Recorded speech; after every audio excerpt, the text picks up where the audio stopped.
Mga kawok, magandang araw sa inyong lahat.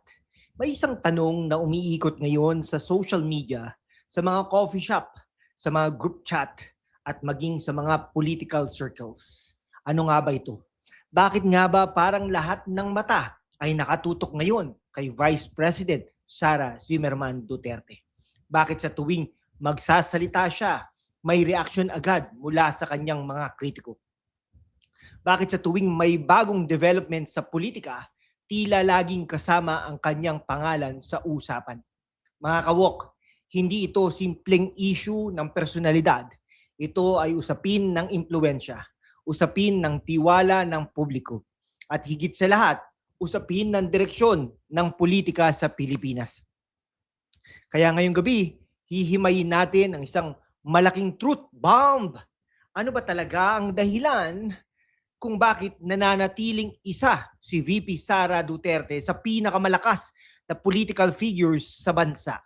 At bakit tila hindi nawawala ang kanyang presensya sa pambansang diskurso? Simulan na natin. Mga kawok, mahalagang maunawaan natin na ang politika ay hindi lamang tungkol sa mga politiko. Tungkol ito sa bawat Pilipinong nagbabayad ng buwis. Tungkol ito sa OFW na nagtitiis sa ibang bansa. Tungkol ito sa ordinaryong manggagawa na araw-araw lumalaban para sa pamilya kapag may tensyon sa politika. May epekto ito sa kumpiyansa ng publiko. May epekto ito sa pamumuhunan. May epekto ito sa direksyon ng gobyerno. At sa gitna ng lahat ng ito, isang pangalan ang paulit-ulit na lumilitaw, VP Sara Zimmerman Duterte. Maraming analis ang nagsasabing isa siya sa mga pinakamalawak na political network sa bansa. Marami rin ang naniniwalang nananatili ang malakas na suporta sa kanya mula sa iba't ibang sektor, mula sa iba't ibang lugar, mula dito sa Pilipinas at sa iba't ibang dako ng mundo. At ito ang dahilan kung bakit hindi siya basta ordinaryong political figure. Siya ay isang political force na patuloy na sinusubaybayan ng lahat. Napansin ba ninyo, mga kawok, sa maraming pagkakataon, hindi agad sumasagot si VP Sara sa bawat batikos. Hindi agad nagbibigay ng mahabang paliwanag sa media. Para sa ilan, ito ay kahinaan. Pero para sa kanyang mga taga-suporta katulad natin, ito ay estratehiya. Sa larangan ng politika, minsan ang pinakamalakas na mensahe ay hindi nanggagaling sa pinakamalakas na sigaw. Minsan ito ay nanggagaling sa tamang timing. Kapag ang isang leader ay hindi agad nagre-react sa bawat kontrobersiya, nawawala ang kontrol ng kanyang mga kritiko sa naratibo. At dito pumapasok ang malaking tanong, ang katahimikan ba ay pag-iwas o isa itong kalkuladong hakbang? Iyan ang tanong na patuloy na pinagdedebatihan ngayon ng publiko, mga kaibigan. Ngayon naman, pag-usapan natin ang mga kontrobersiyang kinakasangkutan ni VP Sara. May mga nananawagan ng investigasyon, may mga nagsusulong ng mga legal na hakbang, may mga kritiko na nagsasabing dapat siyang managot. Ngunit ang sagot naman ng kanyang mga taga-suporta, hayaan nating gumana ang proseso. At dito mahalaga ang tandaan, mga kaibigan, sa isang demokratikong lipunan, ang mga aligasyon ay hindi automatikong katumbas ng pagkakasala. May proseso, may ebidensya, may due process, at iyon ang dapat manaig. Hindi ingay, hindi emosyon, hindi social media trial, kundi katotohanan at batas. Isa rin sa mga usaping pinag-uusapan ay mga tensyon sa Senado. May mga pagkakataong nagiging mainit ang mga pagdinig. May mga hindi pagkakasundo. May mga walkout. May mga matinding palitan ng opinyon. At dito pumapasok ang tanong ng maraming Pilipino. Ano ba talaga ang layunin ng mga pagdinig? Paghahanap ba ng katotohanan o pagpapatibay ng kani-kanilang posisyon? Mga kawok, kayo ang humusga. Ang mahalaga ay bukas ang isip natin sa lahat ng panig at handa tayong suriin mga ebidensya sa halip na umasa lamang sa mga headline.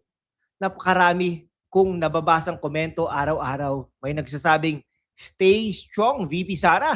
May nagsasabing bigyan natin ng pagkakataon ang proseso.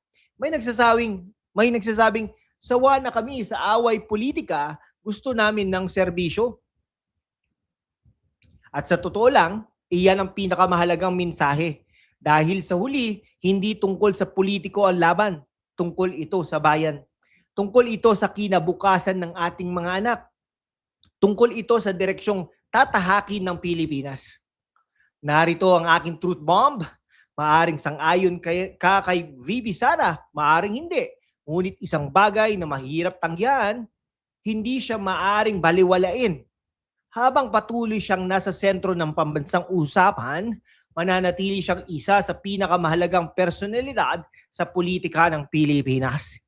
At habang may mga Pilipinong sumusuporta sa kanya, patuloy siyang magiging bahagi ng mga pinakamalaking debate sa bansa. Ang tunay na tanong ngayon, ano ang susunod na kabanata? Ano ang susunod na hakbang? At paano nito mababago ang political landscape ng Pilipinas? Kayo ang magsabi, mga kaibigan. Mga kawok, bago tayo magtapos, gusto kong iwan sa inyo ang isang mas malalim na tanong. Kapag ang isang tao ay patuloy na pinag-uusapan araw-araw, kapag bawat kilos niya ay may reaksyon, kapag bawat pahayag niya ay nagiging pambansang balita, anong ibig sabihin nito? Sa politika, may isang katotohanan na matagal nang alam ng mga strategies. Hindi mo gugugulin ang oras, pera at enerhiya mo sa isang taong wala kang nakikitang impluensya.